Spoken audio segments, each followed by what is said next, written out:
Deb Cooper with the Canine Chronicle, bringing you a table talk discussion with Mari-Beth O'Neill, Vice President of Sport Services for the American Kennel Club. Mari-Beth, thank you so much for joining us today.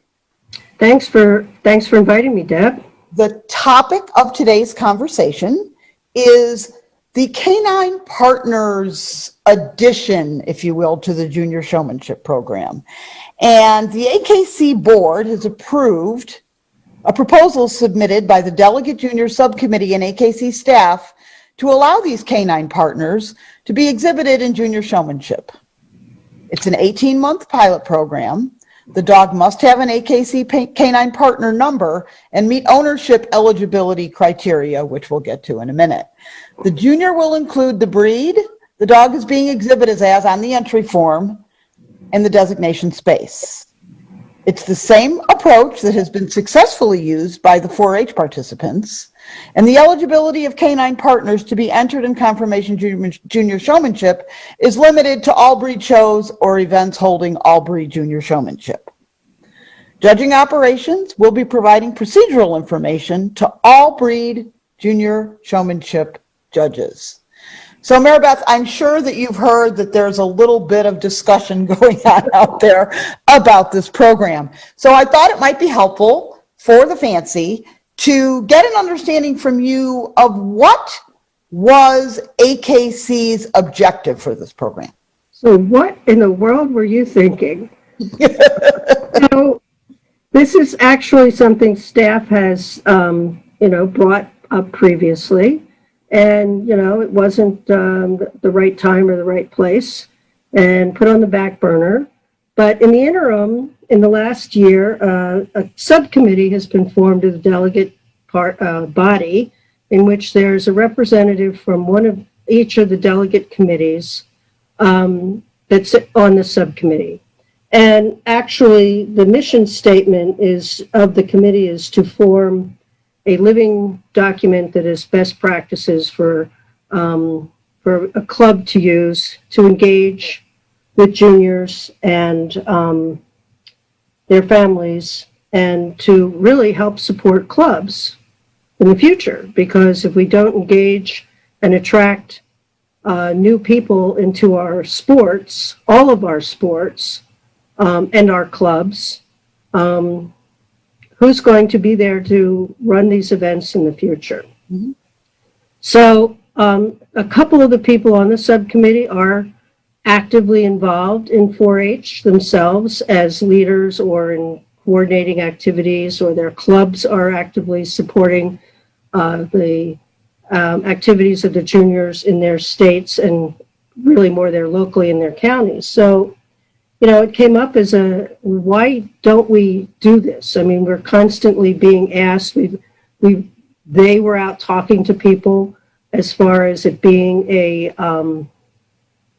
why don't we allow these young people, specifically the 4-H youth, come and we let them participate in our companion events. Mm-hmm. We've been doing a lot of outreach to the 4-H community about competing in our companion events. Clubs even have been offering junior showcase events, which are an event that's for juniors only.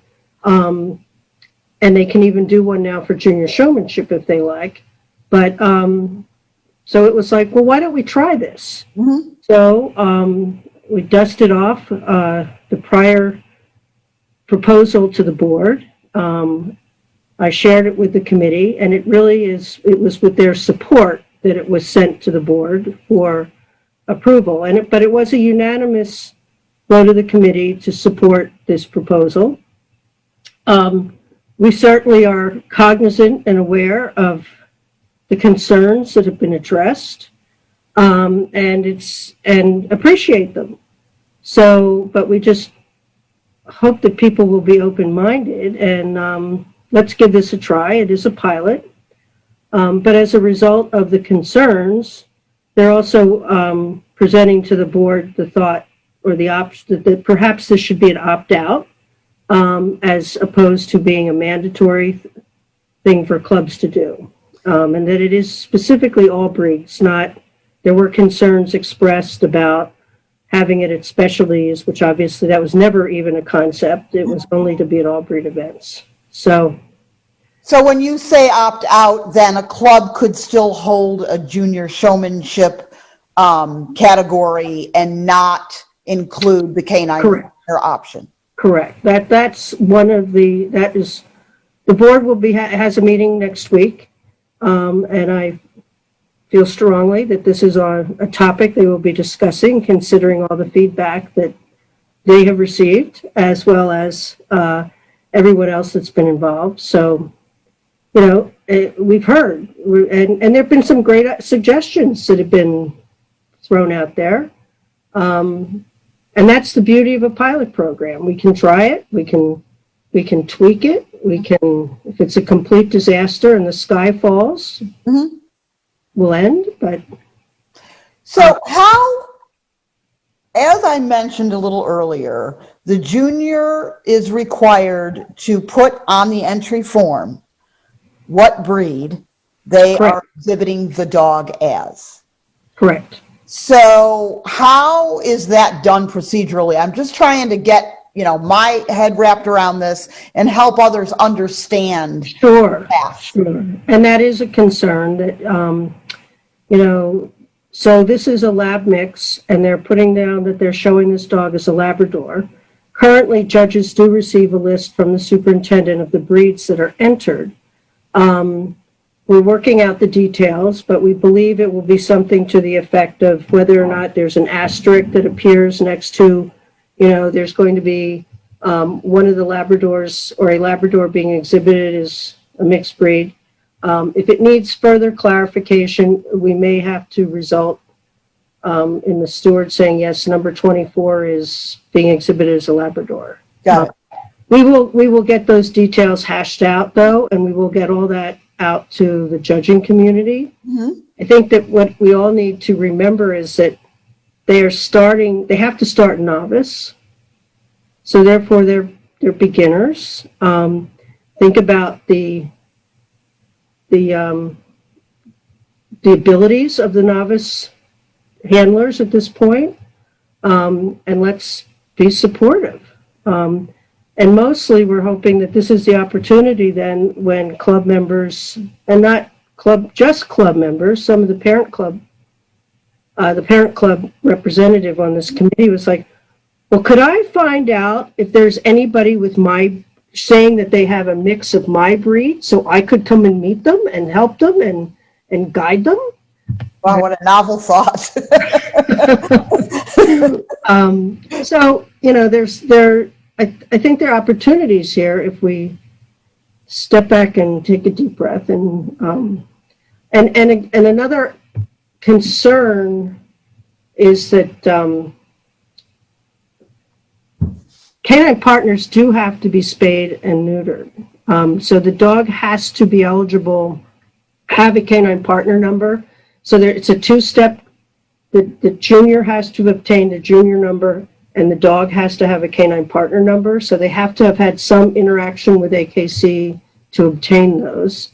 We do this regularly with 4-H, and when we work with them on CGC and TRIC and the virtual things that they've been doing, especially during this COVID times.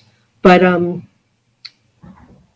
it always amazes me how brand new people end up getting entered at a dog show. It's like, how did they do that?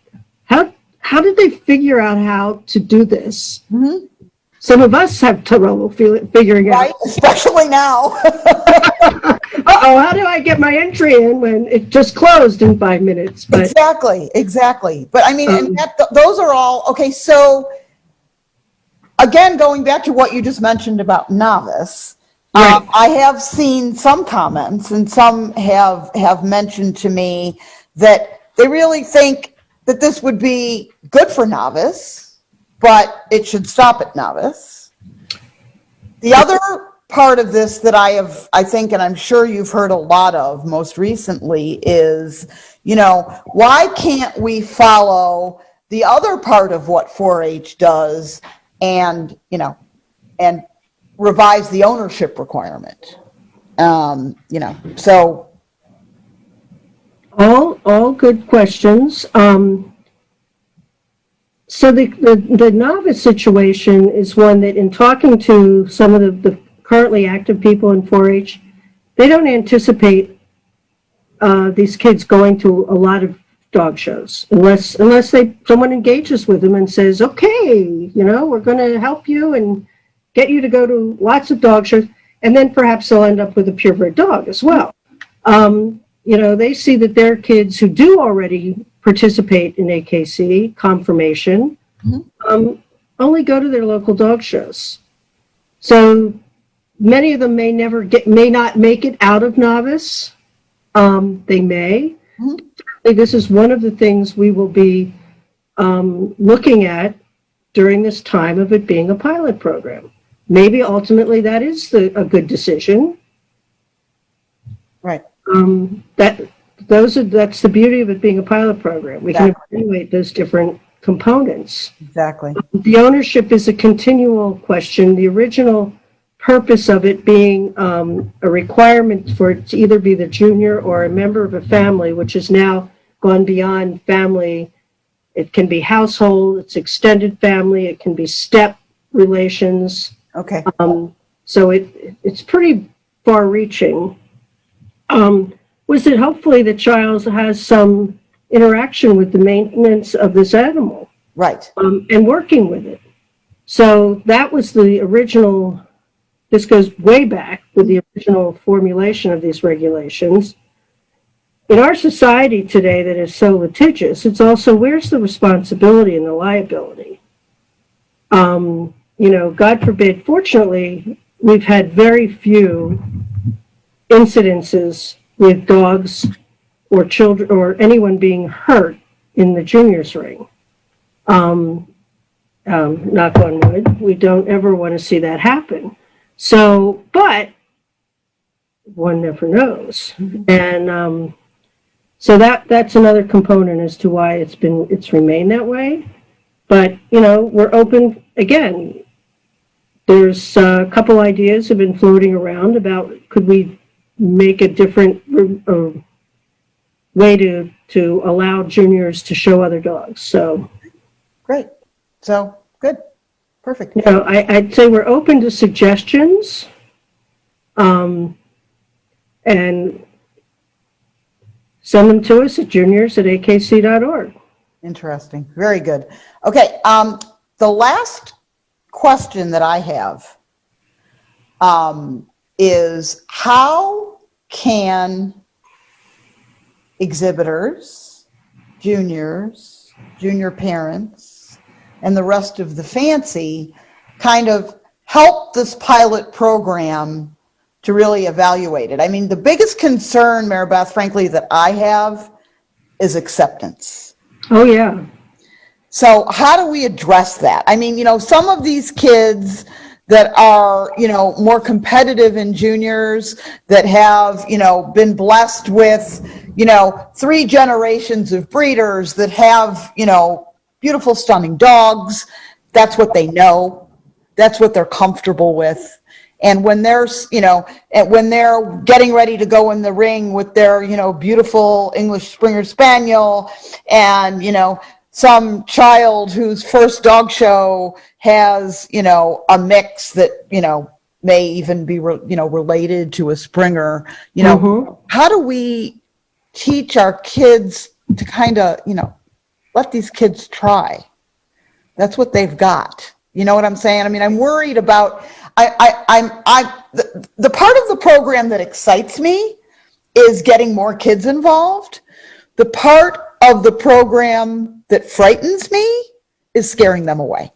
Right. And we received a very heart-wrenching email from a young lady who had that experience, but she went and competed in another venue for a while with her canine partner, ultimately ended up with a purebred dog, and is now back actively breeding and competing in AKC events. So unfortunately, I think, that it's part of society today. It's not just at dog shows, it's everywhere. I mean, I think if we all could learn to just be a little kinder, a little more accepting. I hope that people will be gracious and polite. And we are hoping to put together some material both for clubs. It would be great if clubs who offer this plan to have maybe a greeter, help people.